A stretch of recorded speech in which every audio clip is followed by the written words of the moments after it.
इस वक्त मैं मुजफ्फरनगर के शाहपुर के कल्पना चावला इंटर कॉलेज में मौजूद हूँ। यहाँ पे पीडीए पंचायत का आयोजन हुआ है। बातचीत कर लेते हैं आज किस तरह कार्यक्रम यहाँ पे संपन्न हुआ है। कल्पना चावला स्कूल में आज शिक्षक दिवस पे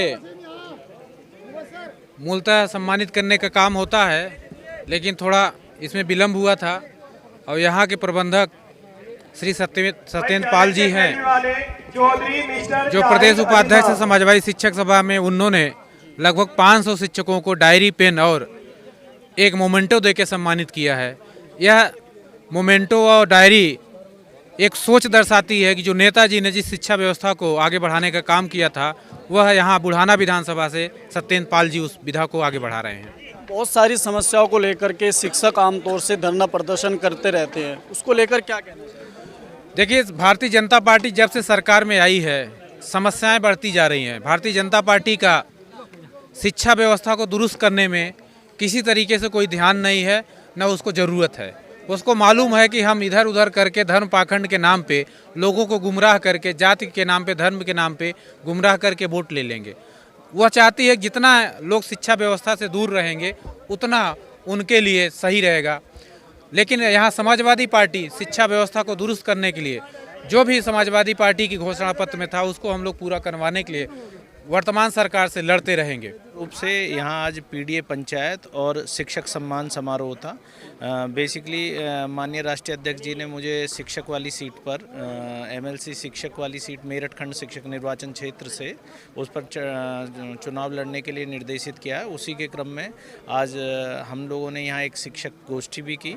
उसके साथ साथ जो हमारा एक लंबित कार्यक्रम चल रहा था शिक्षक सम्मान का, तो माननीय सत्येंद्र भाई जी द्वारा बहुत शानदार तरीके से उसमें करीब 500-700 अध्यापकों को सम्मानित कराया गया है। और निश्चित रूप से शिक्षकों में लहर है और शिक्षक इस बार समाजवादी पार्टी के साथ है। अगर आपको मौका मिलता है, क्या करना चाहेंगे आप शिक्षकों के? देखिए, माननीय राष्ट्रीय अध्यक्ष जी ने एक पार्टी की गाइडलाइन में हमेशा से ही समाजवादी पार्टी शिक्षकों की हितैषी रही है। चाहे वित्तविहीन विद्यालयों को एड देना हो, कक्षा 8 तक के विद्यालयों को नेताजी ने करीब 1000 विद्यालयों को एड दी थी। उसके साथ टेम्परेरी मान्यता के अंतर्गत बहुत सारे विद्यालयों को मान्यता दी, जिससे कि सुलभता से गाँव गली तक भी विद्यालय खोले गए, जिससे शिक्षा घर के दरवाजे तक पहुँची। साथ ही साथ शिक्षा मित्रों को माननीय हमारे राष्ट्रीय अध्यक्ष जी ने 200 करोड़ का बजट दिया था शिक्षा इनके लिए, वित्तविहीन अध्यापकों को मानदेय के लिए।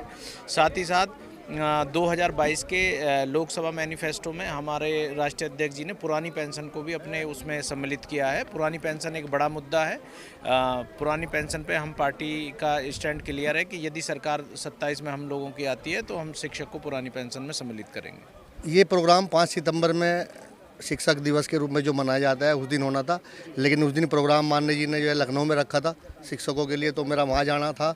तो उसके बाद में ये टाइम रखा गया 21 तारीख का। अपनी पूरी बुढ़ाना विधानसभा के प्रत्येक वित्तविहीन विद्यालय में अध्यापकों के पास गए और उन्हें सम्मानित करने का आज सौभाग्य प्राप्त हुआ। जो आमतौर से शिक्षा की जो परसेंटेज होनी चाहिए उसमें बहुत कमी आ रही है, तो इसको लेकर के क्या?